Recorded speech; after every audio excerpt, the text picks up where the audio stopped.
Fort St. John Flyers started their NPHL playoffs on the right foot, winning 4-3 in overtime in Grand Prairie. It was a back-and-forth affair with neither team gaining a clear advantage. The Flyers held a 3-2 lead going into the third period. Athletics forward Andrew Boat scored just under 6 minutes in to tie the game. The tie was broken at 6:25 of the extra frame when Flyers forward Lane Miller-Jeanette assisted by Joey Massingham and Robert Sidhu. The Flyers' next game will be tomorrow at home against the Dawson Creek Senior Canucks.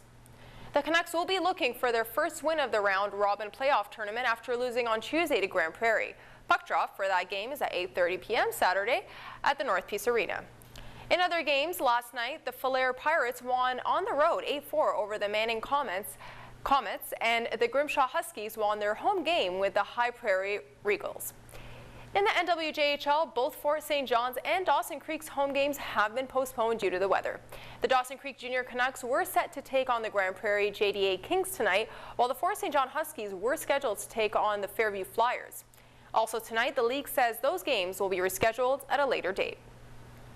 In the NHL, some late game magic from Connor McDavid at Rogers Place last night. Now to Draisaitl, lets it go and ripped it wide, rebound, scores! Connor McDavid ties the game at 3. McDavid scored with less than 30 seconds left to send last night's game against Colorado into overtime. In the extra session, the Avalanche scored quick to end the game. The Oilers get 1 point in the overtime loss. Next up, Monday. Young skaters gathered at West Edmonton Mall last night to give an Olympian a big send-off. Figure skater Caitlin Osman is heading to South Korea. The Olympic silver medalist was joined by members of Skate Canada, her first coach, and 2 of her best friends. She's trained in the city since moving from Newfoundland when she was 10 years old. Now to Michigan, where a shocking moment unfolds in a courtroom during another sentencing hearing for Larry Nassar, the doctor who has pleaded guilty to sexually assaulting hundreds of young gymnasts. Just as today's hearing began, the father of 3 of Nassar's victims tried to attack him. ABC's Aaron Katersky with more. Would you do that? As Larry Nassar sat for sentencing in Eaton County, Michigan, the father of 3 of his victims asked for time alone.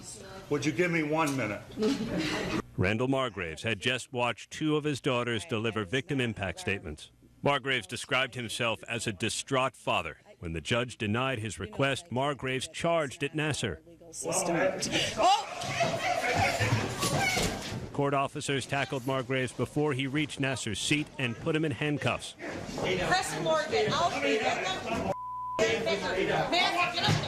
As Margraves was escorted out, spectators were left stunned. This is the 3rd and final sentencing for Nassar, who has already been given up to 175 years in prison for multiple counts of sexual abuse. 6 victims are giving impact statements. Aaron Katersky, ABC News, New York. Now to Super Bowl surprise for one beloved bus driver in New Jersey. Earlier this week, we told you about Gary Kelmer and the way parents chose to thank him for the job he does. ABC's David Muir has more on what led to the surprise. Gary Kelmer has been a bus driver for the Mount Laurel School District in New Jersey for 26 years. Almost to his last stop of the day, he has no idea what was just down the street.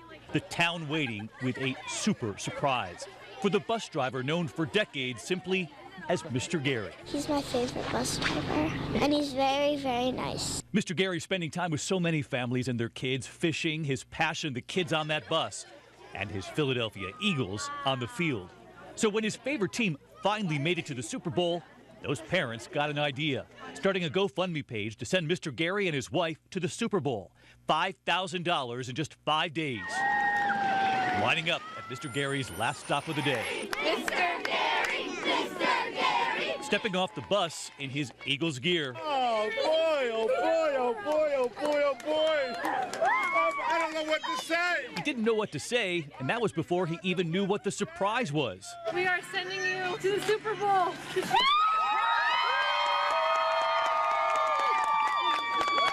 The bus driver with his own team cheering him on.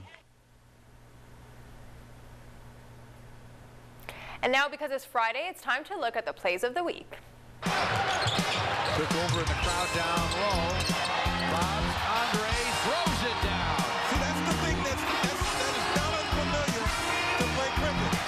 He did that. He scored, and this is his his second goal in as many nights, and a good job attacking the hips of Wheeler. He knocks him off balance, jumps on the puck, and like you said, Dennis, it's the fourth short-handed goal for the Vegas Golden Knights, and the second So far, he's 6 of 7. He's got 13.6 rebounds and an assist. Hortat had that block.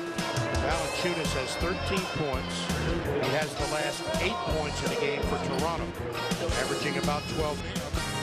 Then they hand off. Now the shot clock at 2. The mismatch on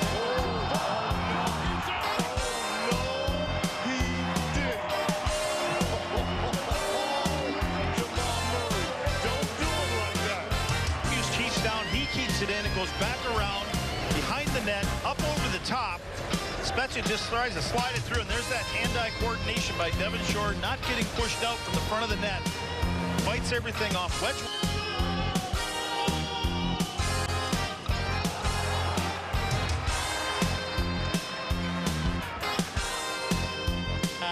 Bruins turn the puck over a couple of times in this sequence. And this is going to throw off the timing of the save because the shot by Edmondson is going to get knocked down. It doesn't get to Rask. It just gets to the slot area, and it's going to going up. Things going to get better. That has not been the case this year. Pass in front, tipped on net, and scored! Connor McDavid. He can only contain him for so long, and McDavid has just cut the Avalanche lead in half with a goal.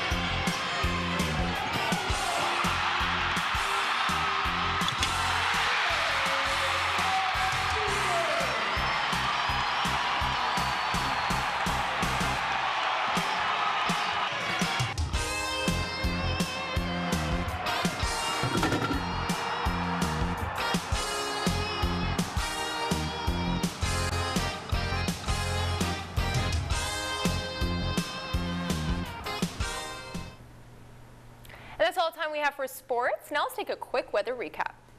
We'll take a look at the regional forecast. See a lot of sunshine going on, but the temperatures are pretty cold still.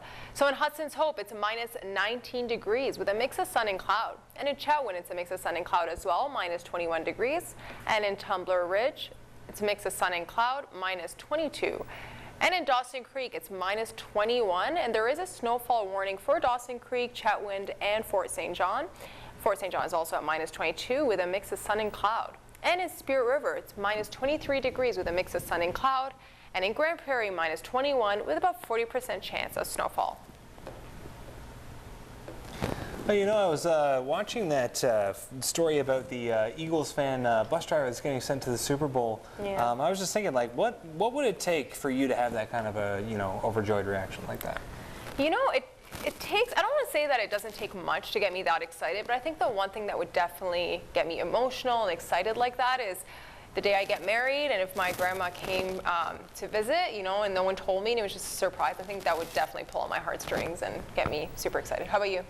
Well, you know, for me, it's a lot simpler, you know, probably just winning the lottery, you know, taking care of all my debts, making sure my wedding's paid for, all that sort of stuff. So. Well, yeah, I mean, who doesn't want to win the lottery? That is a good one, actually. Fair enough, fair enough. Well, that's what made news for today. Thanks for joining us. Tune in again tomorrow night at 6. Have a good evening. Take care.